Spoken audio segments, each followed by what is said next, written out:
Bonsoir et bienvenue à tous. On se retrouve pour ce live dans le cadre des élections municipales de Fonsorbe. Ce live va être organisé en 3 temps. Une première partie où on fera un petit retour sur ce qui s'est passé autour de cette crise du Covid-19 et de la période de confinement. La façon dont nous voyons ce second tour et quelques éléments pour expliquer ce second tour. Une partie échange avec un intervieweur qui est à ma droite et qui me posera quelques questions. Et en fait, on garde un peu de temps pour les personnes qui souhaitent poser des questions. Ils peuvent les poser par le biais des réseaux sociaux, pardon, et je tâcherai d'y répondre le plus possible. Je tiens à préciser que ce live se déroule en respectant les gestes barrières et les distances.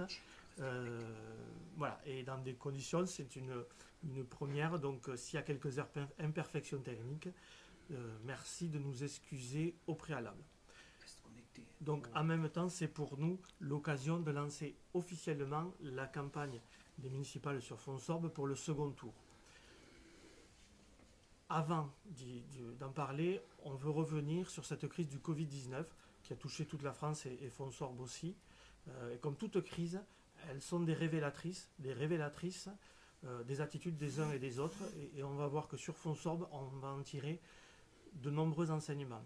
Mais avant tout, on veut rendre un hommage au personnel soignant, à toutes ces personnes qui ont permis, en œuvrant au quotidien, on pense aux gens qui ont continué à ramasser les ordures ménagères, aux caissières dans les magasins, à toutes les personnes qui faisaient l'entretien de l'ensemble des locaux, sans qui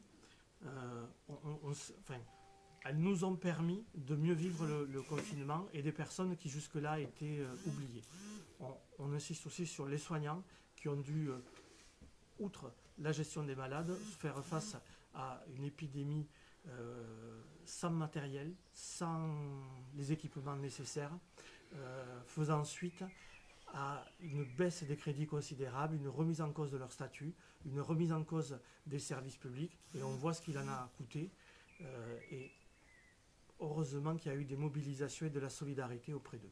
On tient aussi à adresser un message tout particulier aux malades et à leurs familles, car on sait que ça a été, pour ceux qui malheureusement ont été touchés par ce virus et qui sont encore touchés par ce virus, avec toutes les zones d'incertitude et d'inconnu qu'il y a, que c'est quelque chose d'excessivement angoissant et difficile, et que beaucoup de gens se sont retrouvés isolés et à affronter seuls ce virus.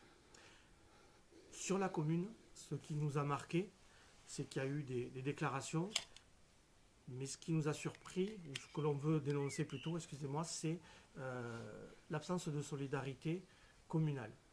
Dès le début de l'épidémie, dès le début du confinement, en tant qu'élu de la municipalité de Fonsorbe, du groupe de Fonsorbe L'Humain d'abord, nous avons proposé notre aide à Madame la maire et sa majorité municipale pour gérer ensemble cette crise. On ne savait pas ce qui allait se passer, comment ça allait se passer, le déroulement de ce qui allait... Alors, on me fait des signes que le son n'est pas très bon, donc je rapproche le micro, j'espère que ça va mieux. Donc j'expliquais que nous avons ressenti un manque de solidarité de la commune et de la majorité municipale qui s'est traduit surtout en paroles mais pas en actes. Je redisais, donc je me répète, on a proposé notre aide et notre intervention, notre aide à Madame la maire et à sa majorité dès le début de la période de confinement. On a eu la désagréable surprise d'essuyer un refus, Madame la maire disant qu'elle gérait toute seule et qu'elle allait faire face toute seule à cette crise. Nous ne trouvons pas responsable, citoyen, cette attitude. Lorsqu'on ne sait pas ce qui va se passer, il faut tenter de fédérer toutes les forces et toutes les mains qui se tendent. Cette décision de vouloir gérer seul, pour nous, reste quelque chose d'impardonnable et qui fait qu'il faut qu'il y ait un changement au niveau de cette municipalité. On ne peut pas gérer une commune dans des périodes de crise en refusant les mains tendues. Surtout que Nous allons interpeller Madame la maire et la majorité. On nous dit que tout va bien, qu'ils gèrent, mais on va s'apercevoir très vite que des enfants sont déscolarisés, ils n'ont pas les moyens informatiques pour suivre. Nous allons leur fournir des moyens informatiques. La mairie refusant, elle va se décider qu'au 30 avril de fournir des tablettes. Des associations caritatives sont en difficulté pour aider des personnes qui sont dans le besoin. Nous organisons des collectes de denrées. La mairie nous suivra. Toujours pareil a posteriori. Nous allons obtenir des subventions. Mais tout ça, nous l'avons relaté dans nos blogs, dans nos écrits, et je vous invite à aller les découvrir et les partager. Et je voudrais aujourd'hui insister sur un autre manque de solidarité. C'est un médecin qui s'est rapproché de Madame la maire pour avoir un hébergement. Elle devait intervenir et soigner auprès de patients atteints du Covid. Madame la maire, elle a tout simplement dit de trouver un gîte sur la commune. Nous avons été alertés par cette situation, nous avons contacté ce médecin et nous lui avons trouvé un logement. Nous ne comprenons pas qu'il n'y ait pas cet effort de solidarité d'aller vers les autres. Un médecin vient, il a besoin d'aide, il a besoin d'un logement, on lui dit débrouillez-vous. On pense que le médecin il avait autre chose à faire, notamment à prendre en charge les patients, surtout au début de l'épidémie, ou même si sur notre région a été peu touchée, il y a quand même eu des cas graves, et il y a quand même eu plus de 60 décès répertoriés à ce jour. Ce que nous voulons souligner, c'est la générosité des fonds sorbets. Nous avons activé, notamment en lien avec Fonds Sorbe Solidarité, de nombreuses actions. Des collectes, des demandes de soutien, des gens pour remplir des dossiers, pour héberger notamment une personne âgée qui se retrouvait malade, personne âgée malade qui se retrouvait à la rue. Grâce à toutes ces demandes que nous avons formulées à l'ensemble de la population, nous avons eu la chance de voir de nombreux fonds sorbets répondre au présent. Et nous voulons les remercier et nous sommes fiers d'avoir pu constater cette grande solidarité dans les actes, chacun pouvant donner. Dernièrement, c'était une table et des chaises pour une dame qui se retrouvait, qui était à la rue, là, qui venait d'avoir un appartement, mais qui n'y avait rien du tout avec ses enfants. Voilà, ils vont donner une table et des chaises, et il y a eu de nombreux actes de solidarité. Nous pensons aussi aux commerçants et aux artisans et aux associations qui ont dû faire face seuls. Je pense que la plupart d'entre eux n'ont eu que des appels des élus de Fonds Sorbe lui-même d'abord pour savoir comment ça se passait.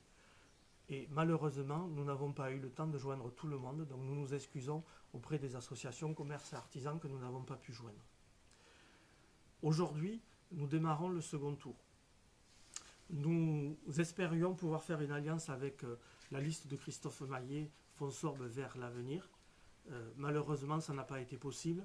Donc vous entendrez toutes sûrement plein d'explications, de versions différentes, c'est la FOTA, c'est la FOTA, c'est la FOTA. Nous, ce qu'on retient qu'une seule chose, c'est le résultat. Il n'y aura pas d'alliance pour ce second tour. Nous n'avions posé aucune condition, je le répète, nous n'avions posé aucune condition, sauf une, en fait. C'est, on se retrouvait en délégation des deux listes pour négocier un accord. On le filmait en visio pour que nos colistiers puissent assister à ces échanges et que ça se fasse en toute transparence. Voilà la seule condition officielle que nous avons posée. Sur tout le reste, pour nous, c'était ouvert et vu l'enjeu, ça nous paraissait important. On déplore que le refus de cette liste de vouloir travailler avec nous. On en a pris acte. Maintenant, nous rentrons dans notre seconde phase de campagne, dans quelque chose où nous allons être beaucoup plus combatifs. La première période de la campagne, nous avons présenté notre programme. Sur cette seconde phase, nous allons essayer de montrer les vérités sur la gestion de la commune, sur les ambitions des uns et des autres, sur quels sont les réels positionnements des uns et des autres. Il semble que pour les fonds sorbets puissent se déterminer sur leur choix, ils aient tous les éléments. Donc nous allons faire un gros travail autour de la transparence et notamment sur d'expliquer ce qui se passe sur la commune. Donc, on commence dès aujourd'hui en expliquant que les Verts, c'est nous. Et il n'y a aucune autre liste qui peut se revendiquer de l'étiquette verte. Nous sommes officiellement soutenus par Europe Écologie Les Verts. Nous avons travaillé avec eux sur une partie du programme, notamment à Plaisance, avec la liste de Pascal Barbier, en présence du secrétaire national des Verts, puis après aussi avec, avec une secrétaire régionale des Verts élue au conseil régional, nous avons travaillé les choses avec les Verts. Donc ne vous me prenez pas, il y a une seule liste qui peut se prétendre du label écologiste et du soutien d'Europe Écologie Les Verts, c'est la liste de Fonsorbe Lumin d'Abour. Ça me permet d'enchaîner sur un autre point, qui est les logos. On nous a dit que vous aviez beaucoup de logos. Ces logos, pour nous, c'est quelque chose d'important. Car, nous sommes une liste citoyenne. Tous les gens qui composent la liste, aucun n'est engagé dans un parti. Mais pour avancer politiquement, il faut être en lien avec des structures qui pensent, qui réfléchissent. On a besoin aussi d'éléments techniques, on a besoin de connaissances et de compétences. Donc, pour nous, aller rechercher, entre guillemets, ces logos, c'est surtout aller rechercher de la compétence. Et ça traduit autre chose, ça traduit notre capacité à rassembler. Regardez les logos, regardez les écarts qu'il y a entre les différents logos. Est-ce que vous connaissez beaucoup de gens qui sont capables de rassembler et de, des partis qui ont des divergences certaines. Nous avons été capables de convaincre sur notre programme et sur notre volonté de faire une politique communale citoyenne axée sur les gens, qui essaye de remettre en cause les manières de gérer actuellement, et notamment les manières, toutes les politiques qui s'appliquent, des thèses libérales trop importantes qui déstructurent complètement notre société. Donc pour nous, ces logos, c'est aussi une reconnaissance, c'est-à-dire que nous sommes reconnus. Là aussi, il y a peu de listes qui ont obtenu le soutien autant de groupes divergents. Donc il faut que ça vous rassure, chers Fonsorbais et Fonsorbaises. Pour nous, c'est un... mais c'est surtout une reconnaissance et une capacité de fédérer. Et pour gérer une commune, c'est... Nous avons fédéré, donc à travers ces listes, nous cherchons à fédérer toute la diversité de la gauche. Parce que la gauche, nous sommes une liste de... une seule étiquette, un seul parti, un seul courant de pensée. C'est toute une série de courants de pensée. Et on sait que dans l'histoire de France, c'est d'avoir rassemblé toutes ces gauches que des avancées significatives ont pu être faites. Je vais faire allusion au Front Populaire, par exemple. C'est quand toutes les gauches se sont mises ensemble qu'il y a eu des avancées communes. Rassembler toutes ces gauches, c'est le garant d'arriver à des avancées, à des changements majeurs, en respectant aussi les sensibilités qui sont... J'y reviendrai tout à l'heure. Nous avons tenté aussi de fédérer des listes sur le Muretin. Nous sommes à l'initiative d'un manifeste qui a regroupé plusieurs listes sur le Muretin Agglo pour proposer une charte qui détermine l'éthique de fonctionnement des élus, mais aussi un programme pour se retrouver et sortir de la gestion actuelle du Muretin Agglo, où tout est concentré autour de Muret et de Portet, autour de un ou deux élus, au détriment de toutes les autres communes. De la démocratie doit revenir au niveau du Muretin Agglo. De la parité doit revenir au niveau du Muretin Agglo. Le Muretin Agglo doit être ouvert à l'ensemble des communes et à l'ensemble de ses habitants. Nous regrettons que sur Fonsorbe, personne n'ait adhéré à cette charte en dehors de nous. Nous faisons ce même travail tout à l'heure avec d'autres listes sur le grand bassin toulousain pour travailler d'autres sujets au sens large, parce que seul, isolé dans une commune, on n'est rien et on ne peut rien faire. Les autres listes qui vous font croire ça, qui font croire qu'on est sur que Fonsorbe serait sur une île déserte sans lien avec les autres, ils vous vendent de la supercherie, c'est pas loin de l'imposture. Nous sommes avec d'autres et nous pouvons avancer qu'avec d'autres. D'où l'importance de construire ces forces, ces réseaux et ces convergences en amont et avant d'être élu.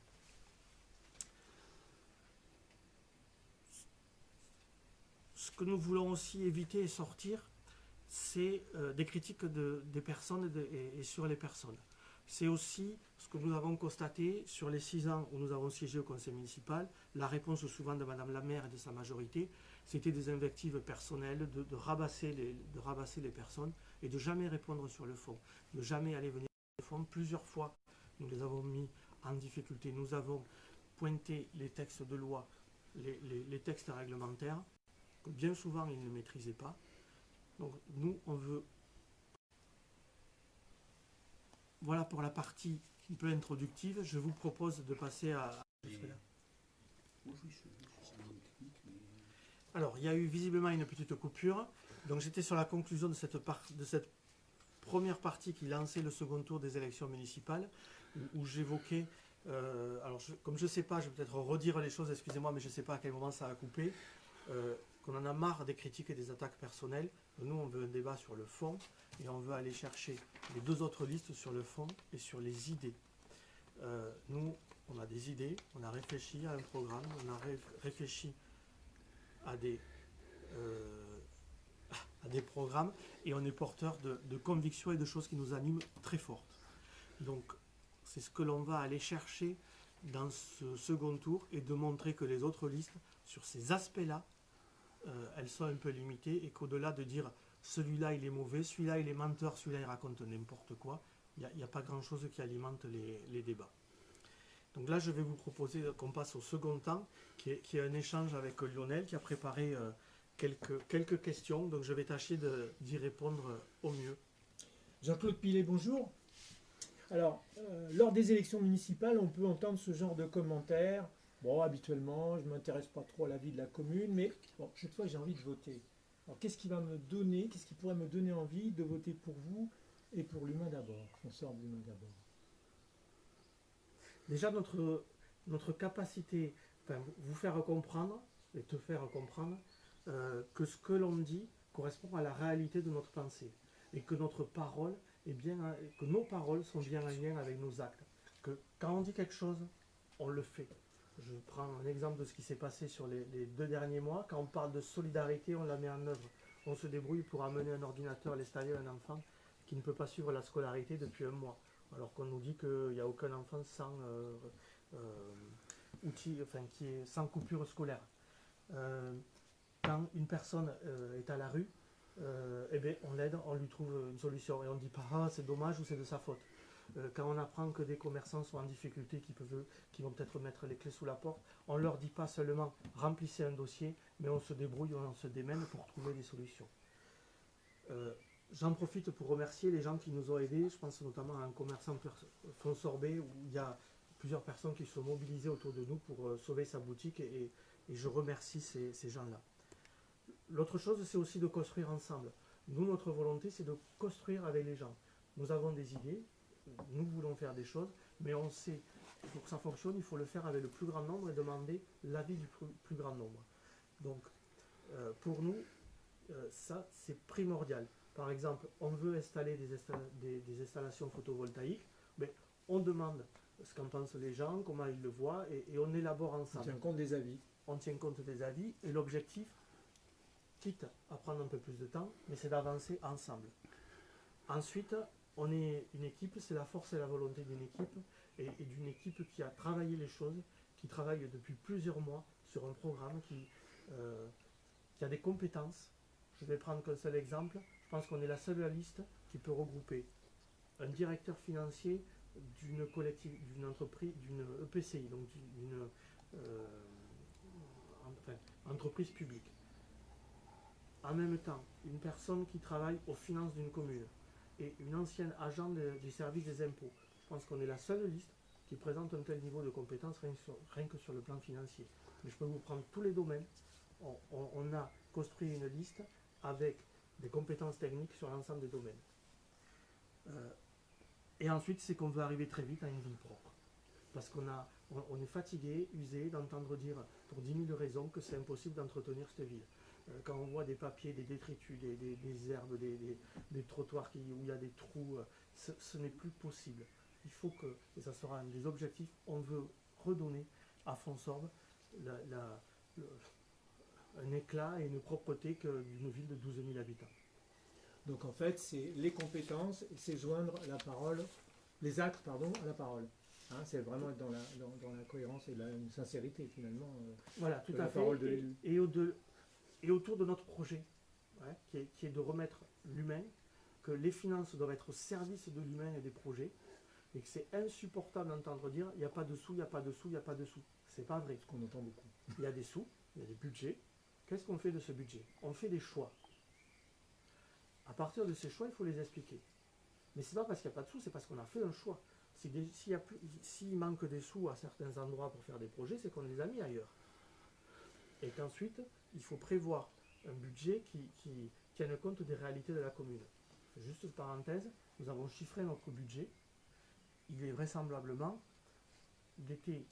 vraisemblablement le moins important des deux autres listes, qui avaient des programmes, à notre sens, pharaoniques.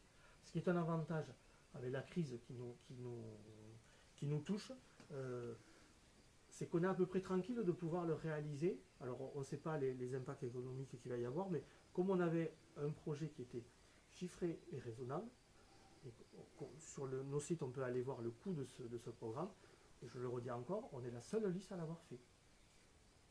On dit que le maire, c'est le premier magistrat de la commune. Son rôle est très important. Il doit prendre des décisions qui parfois ne conviennent pas à tout le monde. Pour toi, c'est quoi un bon maire? Qu'est-ce que c'est un bon maire?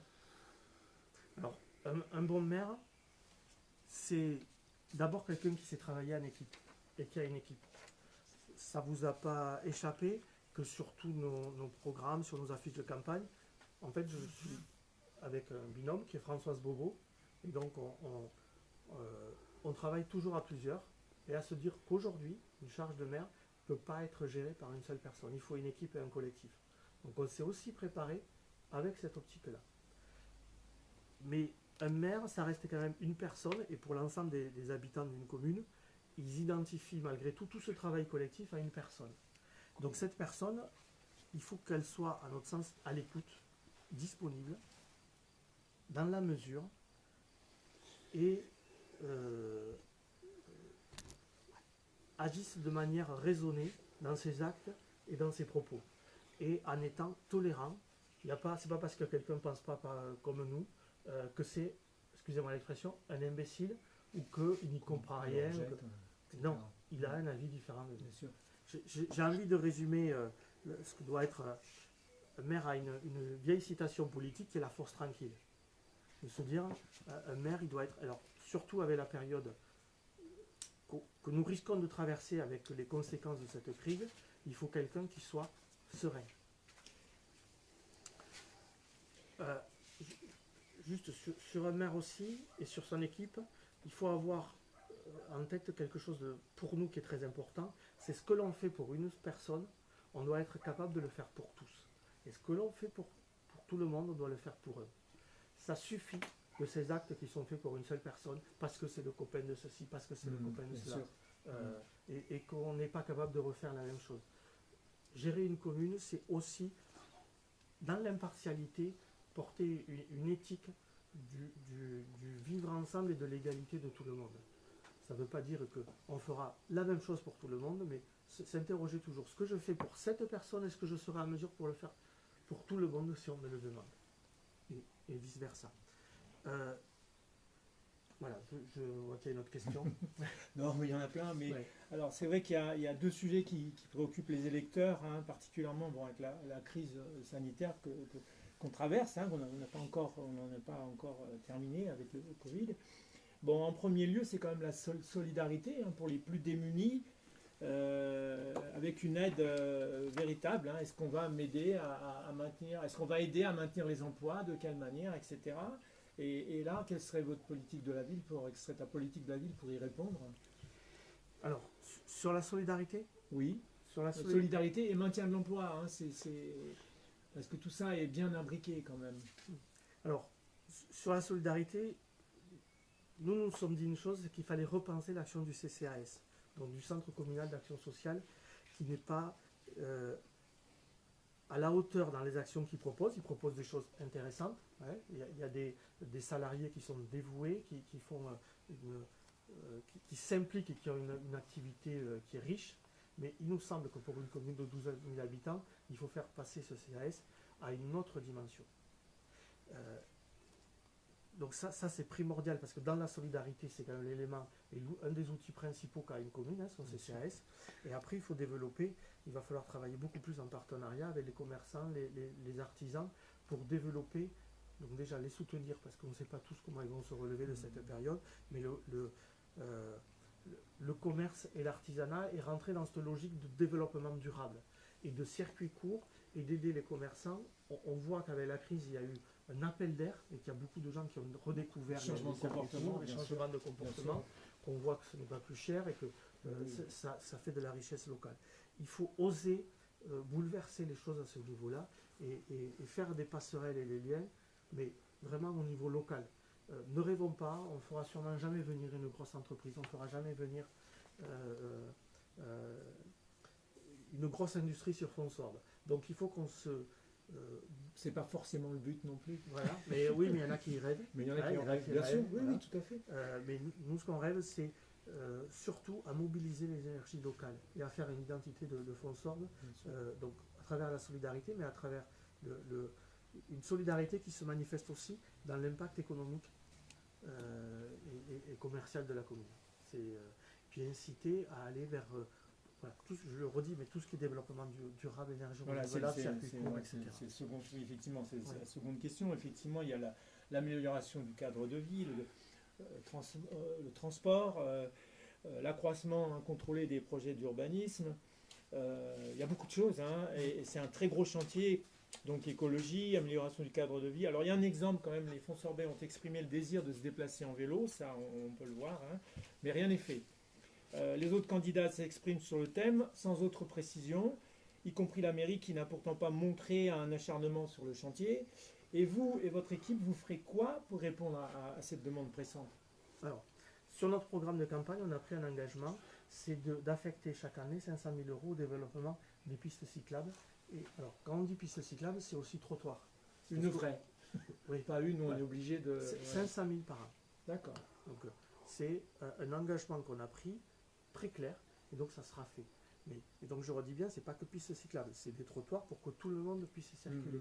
Puisque aujourd'hui, c'est très difficile pour une maman ou un papa qui se promène avec une poussette, pour une personne âgée ou une personne qui a un handicap ou une personne qui se déplace en fauteuil roulant, d'être totalement autonome et de pouvoir circuler librement sans se mettre en danger sur l'ensemble de la commune.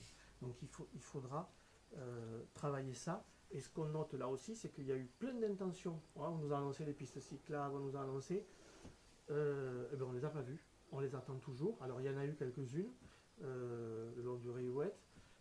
Qu'est-ce qu'on a eu à Déodat de Séverac, mais là aussi, si on y va, il n'y a même pas la continuité. Il faut aller d'un côté, il faut passer de l'autre. Il faut faire des choses avec cohérence et qui soient utiles et que ce soit les piétons, les vélos qui soient en sécurité. Puis les gens ont envie de se déplacer, c'est clair, de plus en plus en vélo. C'est évident qu'il faut... j'insiste et je fais le lien aussi sur les transports, parce que c'est une réelle problématique. Donc là aussi, il y a des vœux pieux depuis de très nombreuses années. Ce que nous avons mis en place, nous avons mis un travail avec de nombreuses listes du Muretin Agglo, mais aussi de l'agglomération de la métropole toulousaine, des villes aux alentours, pour réfléchir à proposer un maillage des transports, un maillage qui couvre l'ensemble du territoire. Il y a un plan qui a été élaboré, qui est chiffré et qui est réalisable.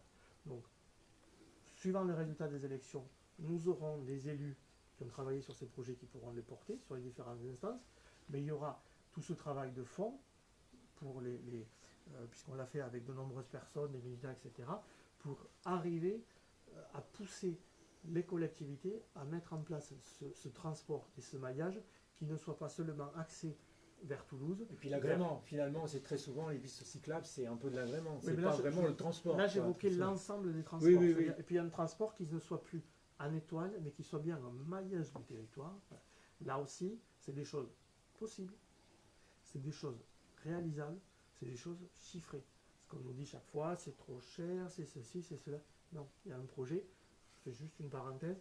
Le Muretin Agglo qui a proposé un schéma de déplacement et des transports avait eu ce dossier sous la main, il l'a balayé, il l'a même pas étudié. Alors que ça aurait permis de travailler ce maillage qui est très important et de pouvoir avoir des jonctions qui soient latérales et non pas que pénétrantes vers Toulouse ou à des destinations. Il y a des attentes très fortes. Hein. Oui, oui. Il y a des attentes très fortes. C'est des choses que l'on voit.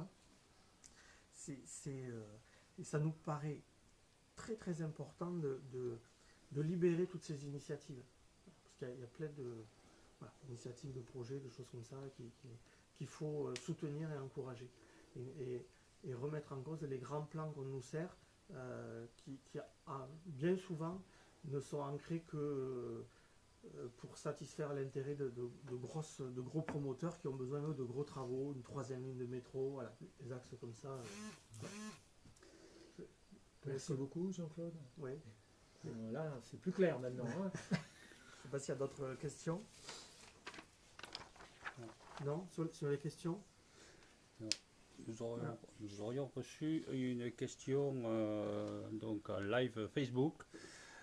Qu'est-il prévu pour la gestion de l'urbanisme?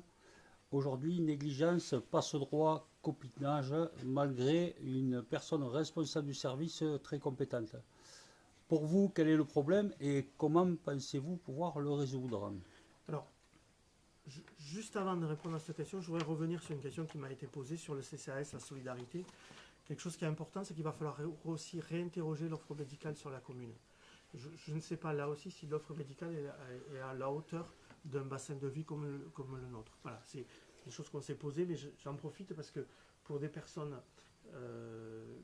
qui ont des difficultés pour se déplacer, on sait que ça peut être embêtant. Voilà. Il va falloir qu'on l'interroge. On sait qu'il y a des médecins qui sont partis à la retraite, et c'est aussi quelque chose qu'il faut interroger. Sur l'urbanisme, eh bien, Madame la maire et sa majorité viennent de voter un nouveau PLU qui se veut contraignant. En notre sens, il se veut contraignant pour les particuliers. Alors, sur quelque chose qui est une bonne idée, hein, limiter l'urbanisation des parcelles et le morcellement des parcelles et de permettre que les sols ne soient pas imperméabilisés pour que l'eau puisse s'infiltrer. Mais par rapport au projet des promoteurs, c'est beaucoup plus ambigu. Nous avons, dans le règlement intérieur, essayé d'amender plusieurs points pour faire la vie dure aux promoteurs. On n'a pas été suivi et donc c'est quelque chose qui nous soucie grandement. Là aussi, je faisais allusion tout à l'heure au travail que l'on fait avec plusieurs listes de la métropole. La question de l'urbanisation en fait partie, puisque là aussi, c'est un problème qui est global, qui dépasse aussi Fonsorbe. Et pour arriver à maîtriser cet urbanisme, il faut qu'on puisse faire face aux promoteurs. Et donc, c'est par des forces de plusieurs communes et de plusieurs équipes qu'on arrivera à faire face. C'est primordial dans les projets que nous réfléchissons, c'est de pouvoir intégrer le rural dans l'urbain et vice-versa. Là aussi, dans les logiques de remettre les productions agricoles, notamment maraîchères, pour la nourriture au quotidien, au plus près des consommateurs. Donc là, il y a plein d'idées fabuleuses qui travaillent là-dessus. Voilà. Je pense que là aussi, on est la seule liste qui avons travaillé sur ces idées et qui nous faisons aider, et qui travaillons avec d'autres équipes pour travailler toutes ces questions et faire face. Parler d'urbanisme, c'est aussi parler du plan local d'urbanisme intercommunal, puisque la loi va nous obliger à avoir un PLU intercommunal, donc avec le Muretin Agglo. Donc en l'état actuel, on peut être très très très inquiet de ce qui va se passer. Sans faire trop peur, mais on va voir une ville comme Muret qui va vouloir se décharger d'une certaine partie de sa population qui le met en difficulté sur les communes autour. On peut s'attendre, si le PLU intercommunal qui va voir le jour se met en place, c'est géré avec le même conseil communautaire actuellement, on peut être très très inquiet au niveau de Fonsorbe. Donc, pour répondre beaucoup plus précisément à la question, il faudra réinterroger le PLU déjà de la commune, se préparer à la construction de ce nouveau PLU intercommunal et faire face aux promoteurs. Ce n'est pas les promoteurs qui vont dicter les lois. On sait que ça va être compliqué parce qu'ils ont les textes avec eux, mais on a l'habitude de mener des batailles et c'est pas ça qui nous fait peur. Ce que je disais tout à l'heure, nous sommes excessivement combatifs. Je crois qu'il y a d'autres questions. Alors, encore une autre question. Quel engagement au niveau de l'éthique et de la transparence? Voilà. Ce sera l'ère des représailles quand on dénonce des pratiques douteuses. C'est une question. Voilà. Alors, si on dénonce des choses, c'est qu'on ne veut pas faire pareil, parce que sinon on ne les dénonce pas. On dénonce que l'autre est mauvais, que c'est un bon arrière, etc. Et on va dénigrer les personnes. Je vous ai dit tout à l'heure, et j'ai dit en introduction, nous on ne dénigre pas les personnes, on dénigre des idées, et on dénigre des positionnements politiques. Moi, les personnes que je côtoie dans le cadre du conseil municipal, qui ne sont pas sur ma liste, je n'ai aucune animosité contre eux. Je peux avoir des oppositions politiques très fortes, mais je n'ai pas d'animosité. Ce qui n'est pas forcément le cas dans l'autre sens. Mais pourtant, on est clair sur ses convictions, on est tranquille. Et donc, on a signé, tous les élus, une charte qui nous engage sur le plan éthique. Et dans cette charte que nous avons signée, on fait référence à Anticor. Donc Anticor, c'est une association nationale qui vise à lutter contre la corruption des élus, mais aussi l'éthique des élus. Cette charte est très engageante, donc on s'est engagé à en appliquer le plus de points possible. Et donc on se met aussi sous les feux et les regards de cette association qui, à partir du moment où on s'est engagé, va nous dire « Hop, vous ne respectez pas, on vous attaque ». Donc on prend en conscience, parce qu'on est tranquille de nos capacités, à assumer d'avoir ce regard. Je pense que là aussi, il n'y a pas beaucoup de listes aujourd'hui qui acceptent ce regard d'Anticor avec des gens donc du département mais aussi de Paris qui viennent te dire « Hop, tu ne respectes pas tes engagements ». Je ferai état aussi de tous mes engagements personnels, mais aussi de l'ensemble des colistiers qui est autour de moi, mais des miens qui ont été de défendre le droit. Je fais partie d'une association, mais je ne peux pas en parler, puisque ça fait partie de la charte de cette association qu'on ne peut pas en parler politiquement, mais qui défend les droits depuis très longtemps. Donc moi, je ne m'amuserai pas et je ne supporterai pas s'il n'y a pas de la transparence et s'il y a un manque d'éthique. Ça ne veut pas dire qu'il n'y aura pas des conflits, mais ça c'est autre chose. Mais l'éthique et la transparence, je peux vous engager qu'elle y sera. On a déjà réfléchi à des moyens de mettre en œuvre les documents communaux, les réunions. Il faut qu'il y ait le plus de transparence possible. Avec les réseaux sociaux, il n'y a pas d'excuse pour ne pas rendre publiques les choses. En début de mandat, nous avions demandé que les conseils municipaux soient retransmis par vidéo et soient consultables sur les réseaux sociaux. Ça a été refusé, ça coûtait trop cher, il n'y a pas les moyens techniques. Nous faisons ce soir une intervention, c'est la deuxième, puisqu'on en avait fait une juste avant le premier tour. On prouve qu'il est possible de diffuser en direct dans des bonnes conditions, avec des moyens à des coûts très raisonnables.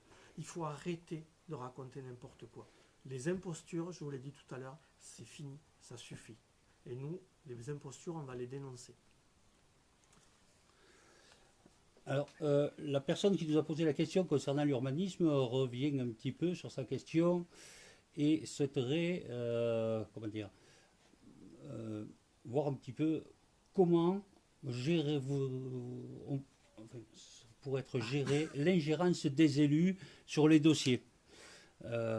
Et quand ils donnent, comme peut-être aujourd'hui, si je comprends bien, des directives en coulisses et qui ignorent globalement les règles qui sont applicables. Voilà. Donc voilà, la question était un petit peu basée sur cet axe-là tout à l'heure. Alors, je vais répondre par ce qu'on a fait en tant qu'élu dans la minorité municipale.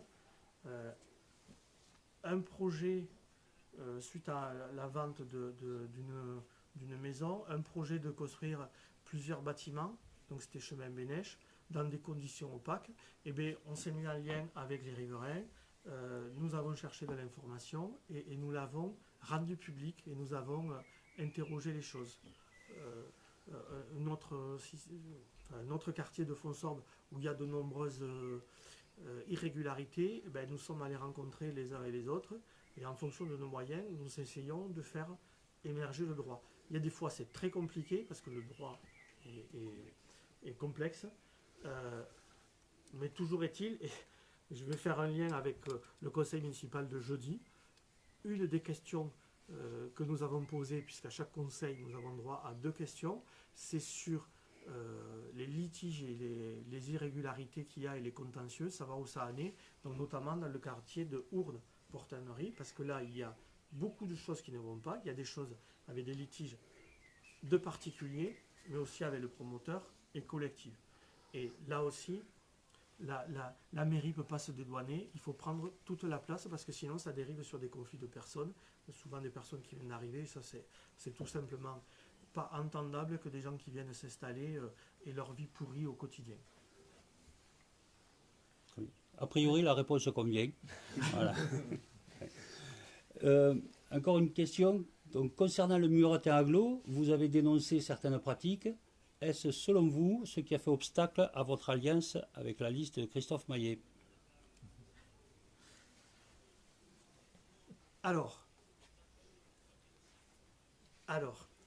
c'est difficile de répondre à cette question en étant objectif, puisqu'on n'a pas eu, ce que je vous disais tout à l'heure en préambule, on n'a pas eu de réelle négociation.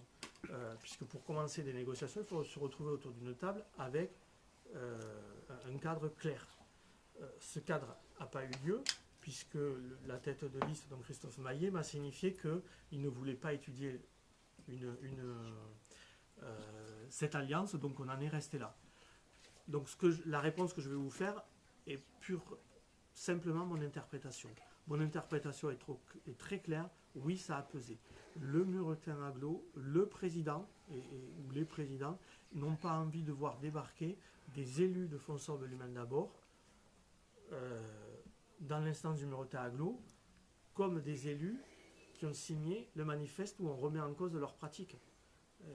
C'est évident qu'ils n'ont pas envie de nous voir arriver et que là, nous, on n'aurait pas, on aurait accepté aucune compromission, aucune compromission. Il faut une égalité sur le territoire de l'ensemble de toutes les communes du Muretin Agglo. Donc je pense que ça a dû en coulisses peser, mais ce n'est qu'une interprétation. Il faudrait aller interroger les personnes de Fonsorbe vers l'avenir. Je crois qu'il y a d'autres questions. Oui, on a une question concernant les écoles, mais on a essayé de demander un petit peu de précision. Voilà, donc on va peut-être attendre. En attendant, donc une autre question. Est-ce que vous craignez d'être assimilé aux Gilets jaunes et à M. Mélenchon, tout comme M. Maillet craint a priori d'être assimilé au PS et Mme Siméon à La République en marche?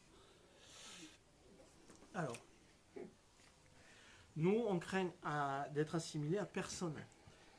Parce que nous, on est citoyens, on est ancré sur des valeurs, donc de gauche, humaines, écologistes, en se disant qu'il faut réinterroger le système. Le système ultralibéral dans lequel on est entraîne trop d'inégalités et met en difficulté trop de gens. Et la crise qu'on vient de traverser, on voit l'état sanitaire, l'état financier et budgétaire des hôpitaux, ça l'illustre parfaitement. Donc il faut réinterroger tout ça et il faut réinterroger tout notre mode de consommation. Ça ne veut pas dire une décroissance totale, mais il faut interroger tout ça et oser aller de l'avant et oser se dire que si on veut sauver notre planète, si on veut bien vivre sur notre planète, si on veut bien vivre à Fonsorbe, il faut passer à d'autres façons de faire et à d'autres pratiques. Donc, nous, on a le soutien, par exemple, vous parliez de Mélenchon, la France insoumise, une de ses qualités, c'est de dire qu'il faut exploiter les ressources de la mer. Alors, on n'est pas directement concerné, mais c'est quand même un support intéressant pour l'avenir. Donc ça nous intéresse, ça parle. Les Gilets jaunes sont l'expression d'une colère très grande et de ces gens d'en bas qui n'en pouvaient plus d'être taxés et de subir. Il faut aussi l'entendre, mais pour nous, la colère, elle doit être organisée. C'est-à-dire, en rester à la colère, ça n'amène pas grand-chose. Donc, on entend, on comprend toutes ces personnes qui se sont mobilisées aux Gilets jaunes, souvent parce qu'ils n'ont pas trouvé d'autre espace, ce qui vient illustrer l'état de notre démocratie aujourd'hui, où il manque d'espace pour pouvoir s'exprimer, pour pouvoir revendiquer. Il faut sortir des idées toutes faites et des pensées trop communes et trouver des espaces où on peut réfléchir, penser et construire. Nous, on l'a trouvé à Fonsobre avec Fonsobre l'humain d'abord. Et donc, je le redis, on va chercher des soutiens, des aides, etc. Mais ce n'est pas de l'appartenance. Nous, on n'appartient à aucun parti. Par contre, on a envie que tous les partis se mettent ensemble pour faire avancer la France, les régions, les départements, les communes. Et ce n'est pas d'appartenir, c'est de travailler tous ensemble. Génération, avec M. Hamon, il amène des idées qui sont intéressantes. Nouvelle Donne sur la réduction du temps de travail amène d'autres idées qui sont peut-être à contre-courant aujourd'hui, mais qui sont intéressantes. Europe Écologie Les Verts, sur sa vision d'une nouvelle économie, amène des idées intéressantes. Il faut arriver à mettre tout ça bout à bout. Voilà, et c'est notre modeste ambition. Sur Fonsobre vers l'avenir et son étiquette, et bien là aussi je vous inviterai à les interroger. Hein. En tout cas, vert, ça ne veut pas dire qu'ils sont verts, Europe Écologie Les Verts. Ça veut dire qu'il y a un jeu de mots. Et sur Madame Siméon, la comparaison avec La République En Marche, pour nous, elle se fait à travers le programme, à travers ce qu'elle fait, à travers ses actions. Elle est dans une façon de faire qui ressemble étrangement à la façon de faire de La République En Marche. Donc ça nous paraît très clair. On voit comment elle traite le personnel de la commune. Donc quand le film sur les Chevaliers du Fiel, qui était un navet que personne n'est allé voir, là, elle fait des affiches pour mettre en avant nos agents de la ville, et puis derrière, elle va leur supprimer des jours de congé, elle va réduire les salaires, elle va mettre des primes aux personnes qui sont en responsabilité, oubliant les autres. D'ailleurs, ça fera l'objet d'un des points jeudi au conseil municipal. Les primes sont données, on oublie le personnel d'entretien, et celui qui est en bas, c'est celui qui a la plus petite prime. Alors que si les écoles qui ont accueilli les enfants des soignants, c'est bien parce que ce personnel venait nettoyer tous les jours. Et c'est eux qu'on va les moins récompenser, mais c'est pas normal. Donc effectivement, la comparaison de Madame la maire avec La République En Marche, nous la faisons. Mais je pense que dans la campagne, nous allons le démontrer avec des arguments et des écrits. Mais chaque chose en son temps. Très bien. Merci. Nous avons donc quelques précisions concernant donc, la question sur les écoles. Donc, la personne dit qu'elle. Donc, nous demandons beaucoup d'aménagements pour les écoles, mais sans aucune réponse.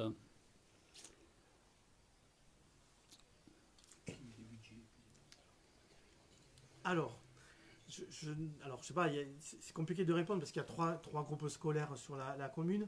Si j'en crois ce qui est dit en conseil municipal par Madame la maire, tout va bien dans le meilleur des mondes. Mais moi, je sais que c'est pas vrai.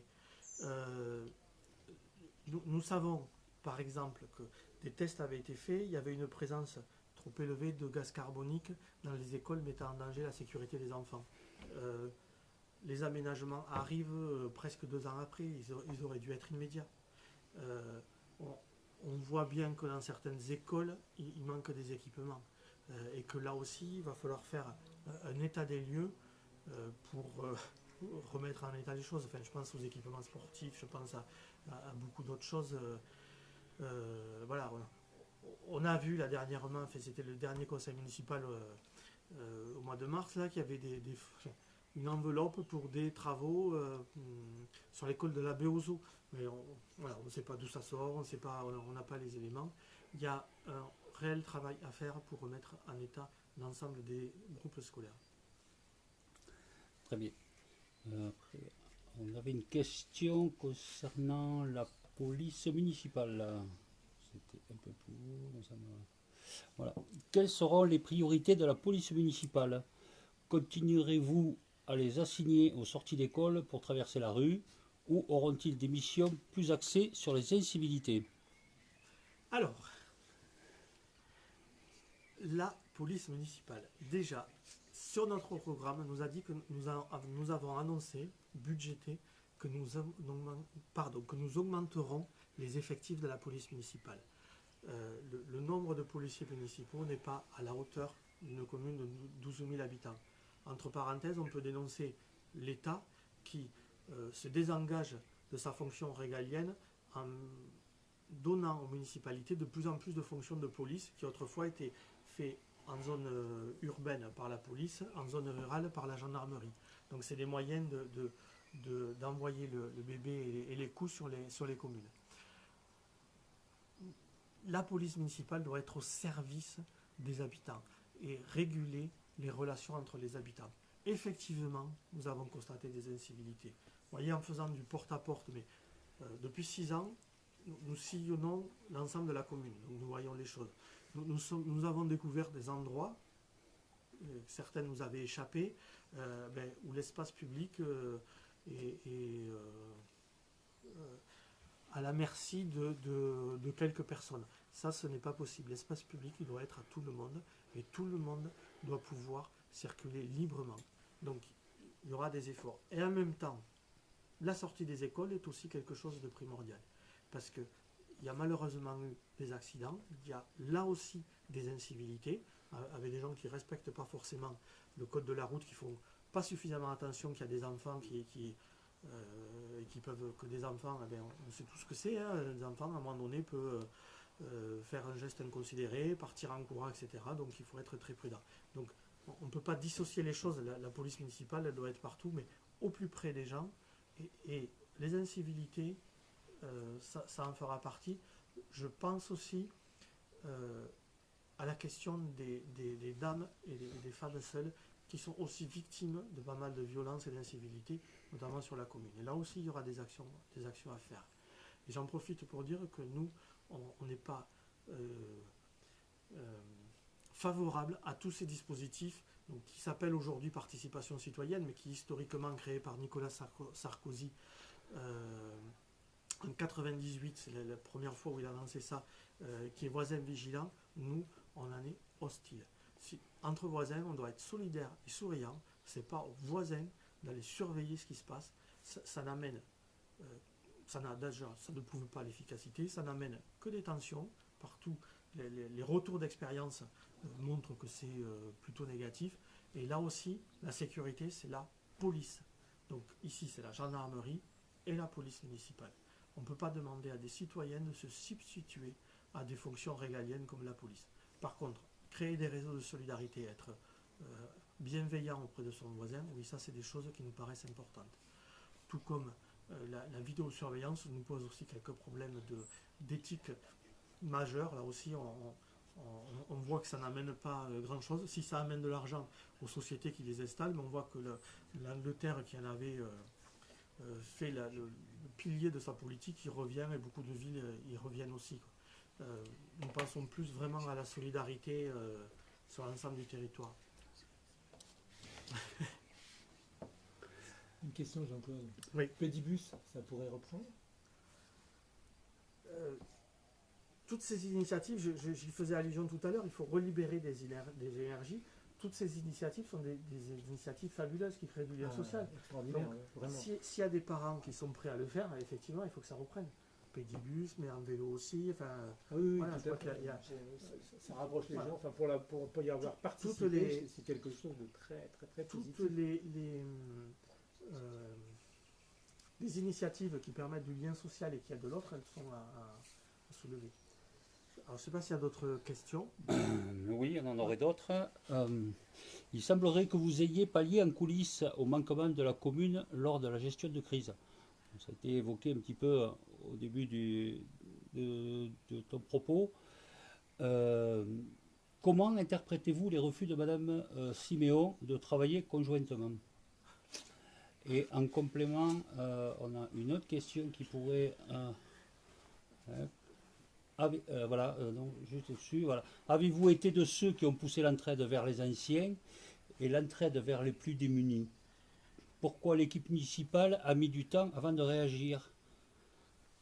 Voilà. Alors, 3 questions un petit peu en une qui toutes ces questions, il faudrait les poser à Madame la maire qui va vous dire, si vous écoutez de ces publications, elle a tout fait ce qu'il fallait.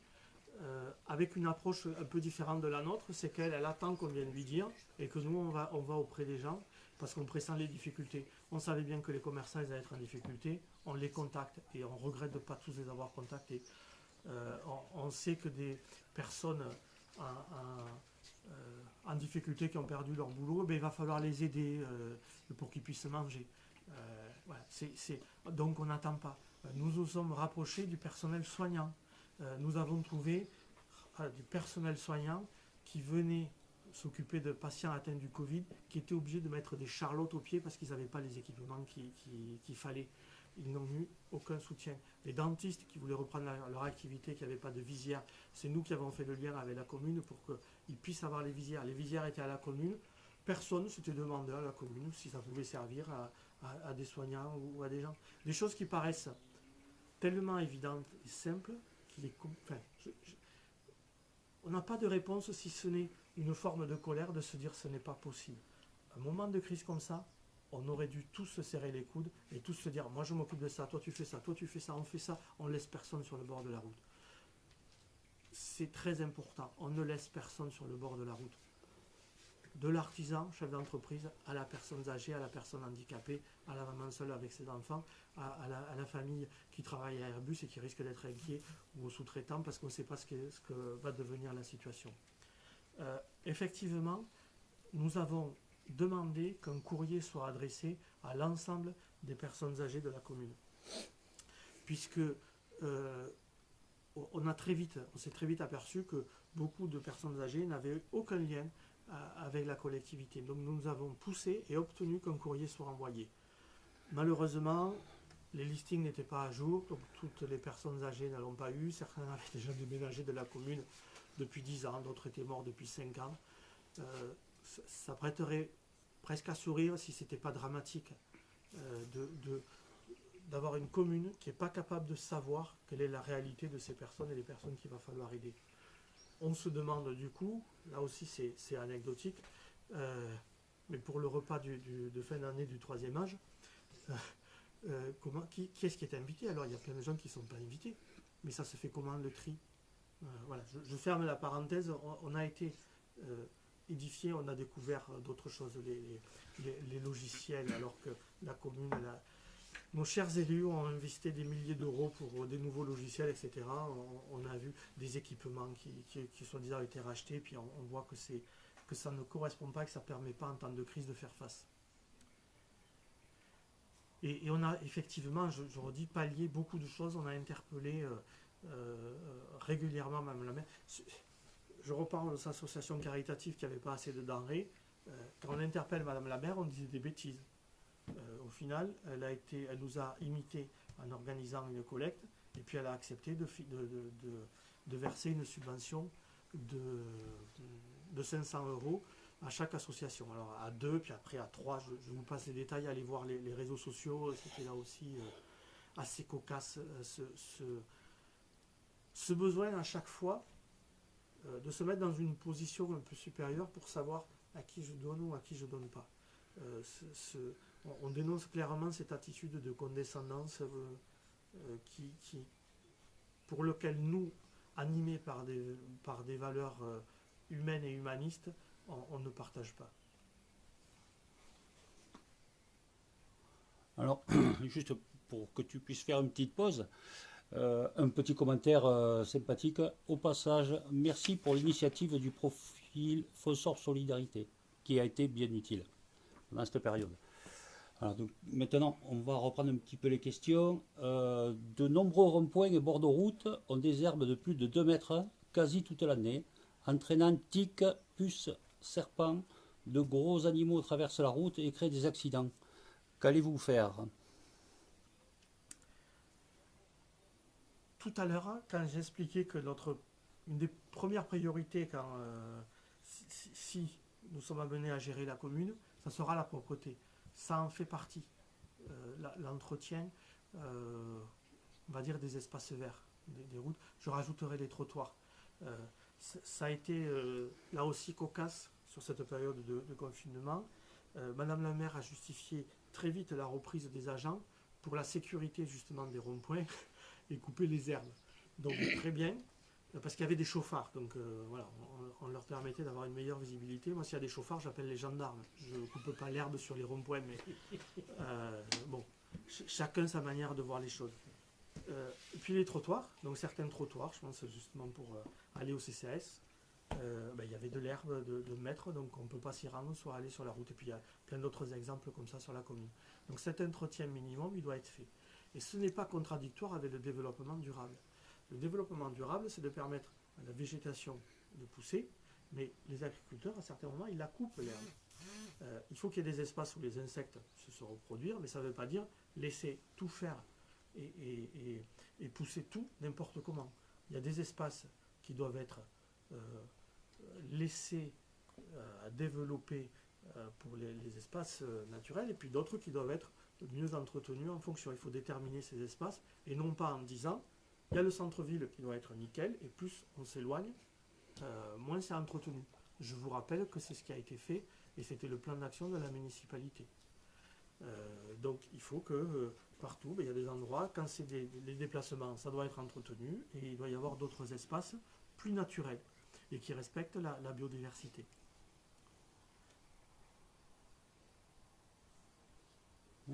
Oui, dites si. Tout va bien, tout va bien. Une autre question. Comment se fait-il que les masques fournis aujourd'hui dans la commune soient de meilleure qualité par rapport à ceux qui ont été distribués il y a quelques semaines? Alors, la question des masques. Déjà, une incompréhension.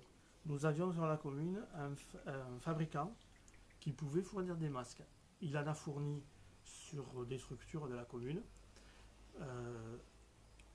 Nous pensions que la municipalité allait faire appel à lui et allait se rapprocher de lui, mais ça n'a pas été le cas. Donc c'est une incompréhension. Et ils sont allés chercher des masques, je pense, en Bulgarie. Pour rappel, ce commerçant qui fabrique des masques sur Fonsorbes en a fourni 15 000 aux hôpitaux de Toulouse. Les masques de la commune sont arrivés par le Muretin Aglo et posent effectivement quelques questions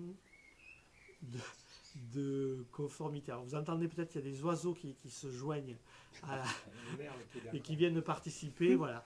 Donc c'est pour dire qu'on est en extérieur. La question des masques n'est vraisemblablement pas finie. D'ailleurs, là aussi, c'est une question que nous avons soulevée pour le conseil municipal de jeudi.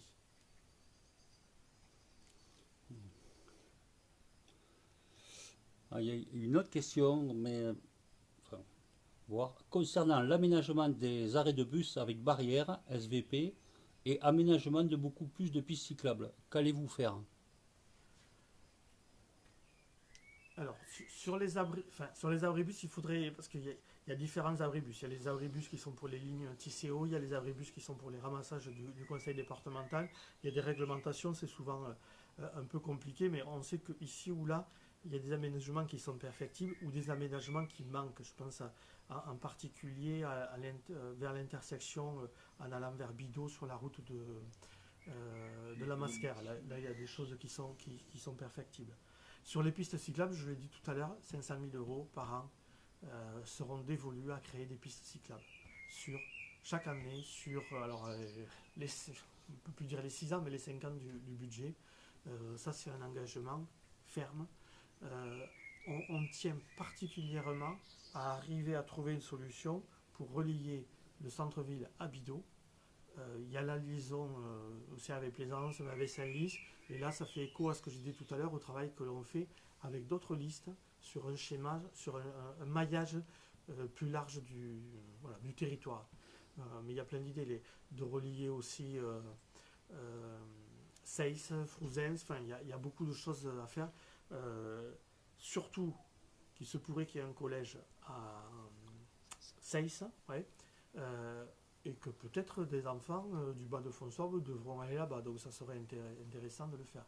Et je rappelle que, donc je ne veux plus dire de bêtises, je pense que c'était il y a 2 ans, il y avait eu une demande de révision du PLU de la ville de Seyss, où la commune doit donner son avis, où il faisait état qu'ils allaient développer un chemin piétonnier et cyclable jusqu'aux limites de notre commune.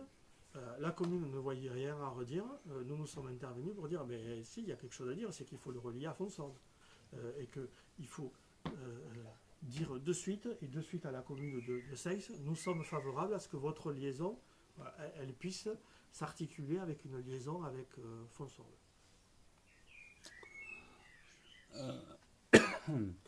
Il y avait une question donc, sur les trottoirs ne sont pas accessibles pour les personnes handicapées obligées de passer sur la route.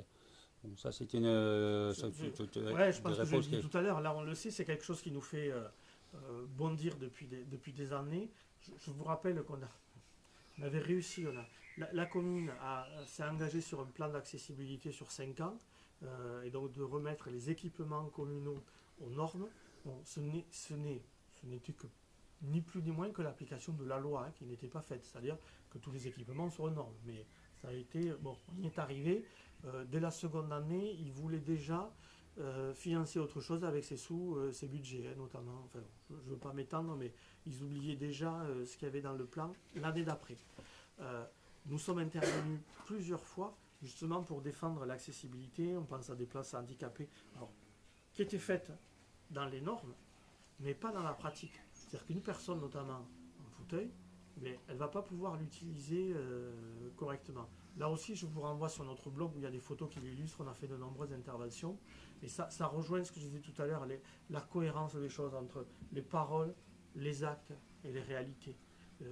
On peut faire des choses qui rentrent dans le cadre, mais si on ne le fait pas avec les gens, si on ne le fait pas avec les utilisateurs, on fait des choses qui sont bien sur le papier, mais pas bien sur la réalité. Je vous invite à aller voir la place handicapée qui est devant l'auto-école. Je vous invite à aller circuler autour. Tiens, imaginez une personne qui est sur fauteuil qui veut rentrer dans la salle du cinéma. Comment elle fait toute seule? Elle ne peut pas. Voilà, c'est des choses...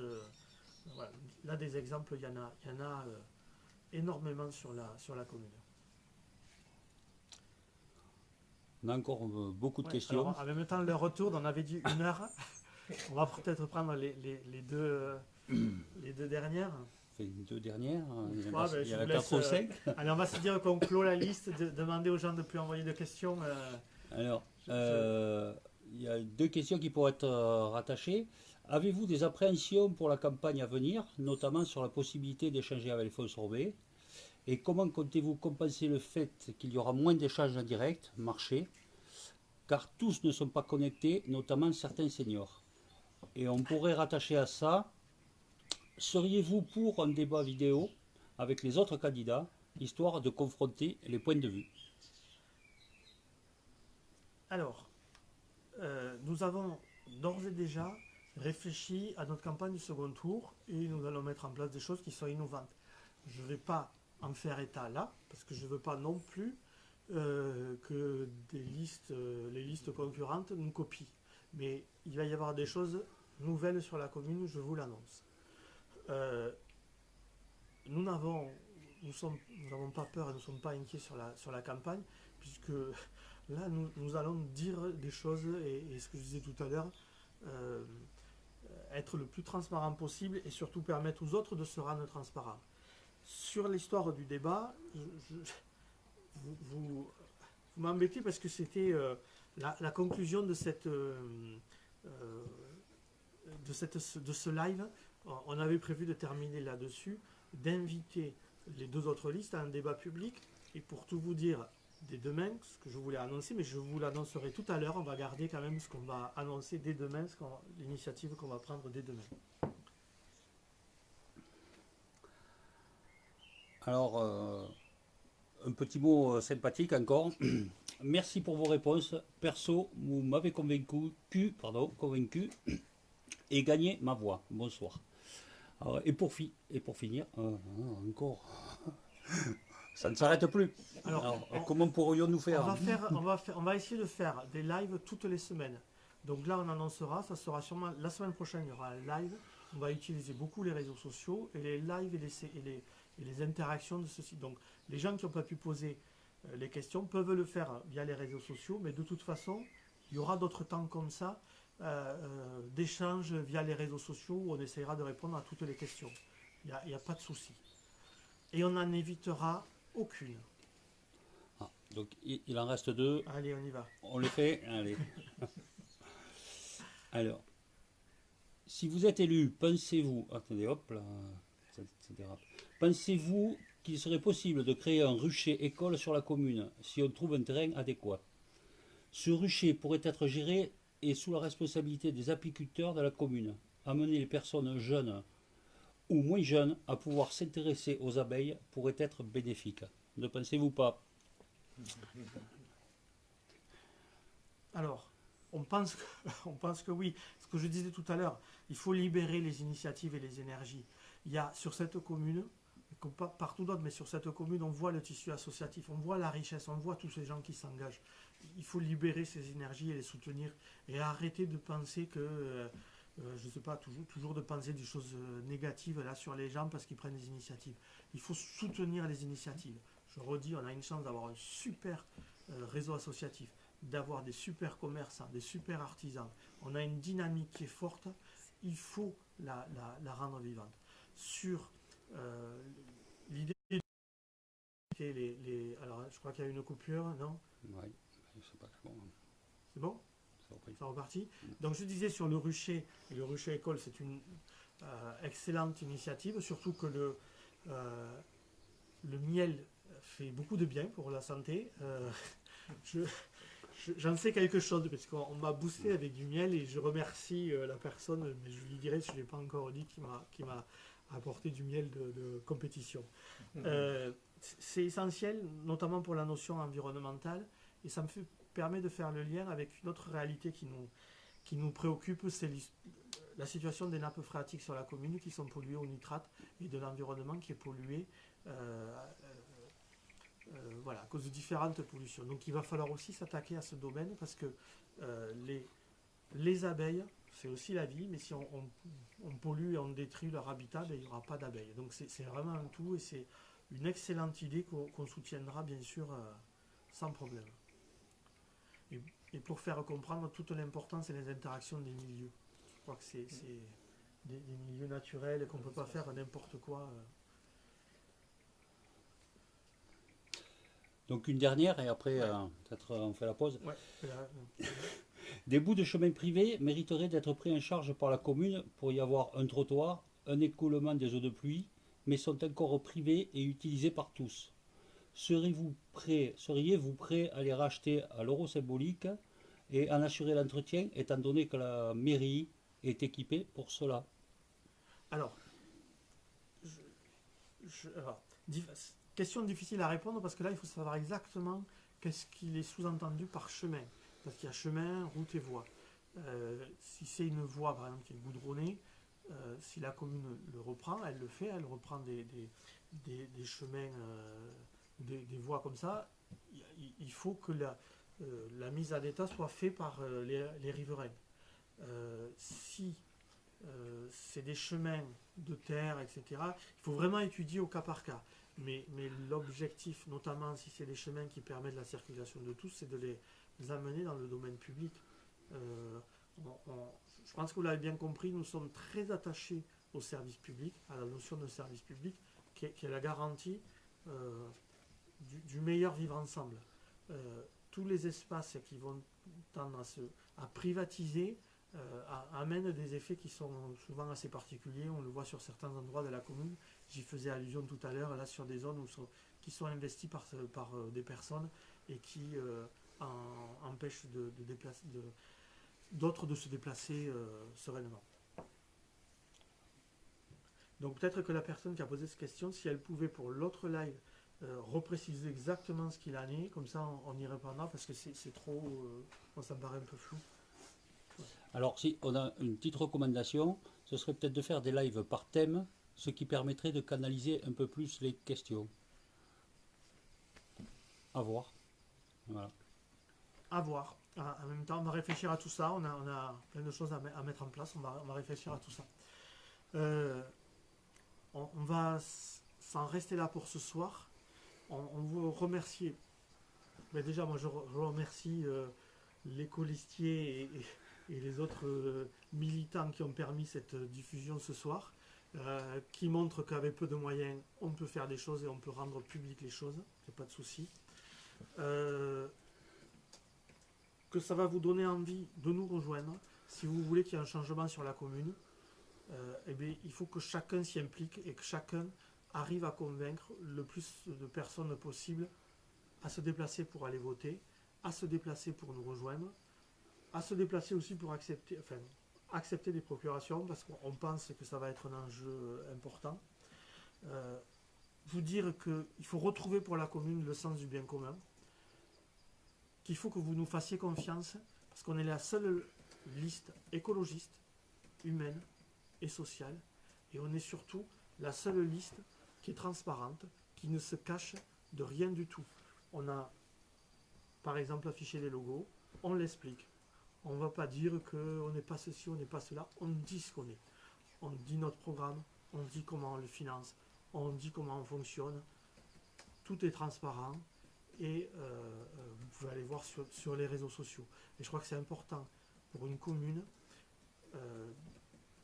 que cette commune soit animée avec cet esprit. Pardon. Je rajouterai autre chose, c'est qu'on ne sait pas les mois qui arrivent, comment nous allons les vivre. On ne sait pas les conséquences de ce virus, on ne sait pas les conséquences de la crise, mais on sait qu'il va falloir être solidaire, parce que ça va forcément avoir des répercussions. Nous, on a fait preuve de solidarité dans les actes. Enfin, j'invite, et on va inviter les deux autres listes à un débat public. Dès demain, nous allons écrire à la dépêche pour demander d'organiser ce débat public. Je ferai la même chose sur la télé régionale, j'y crois moins, mais je sais que la dépêche l'a déjà fait. Donc dès demain, nous lancerons cette initiative. Nous nous sommes prêts à débattre, nous n'avons jamais eu peur du débat. On l'a montré à de nombreuses reprises, que ce soit en conseil municipal ou sur toutes les réunions que nous avons organisées. Nous avons été les seuls à organiser justement des débats et à affronter les contradictions. Voilà. Donc merci de nous avoir suivis, prenez soin de vous et on compte sur vous. À très bientôt.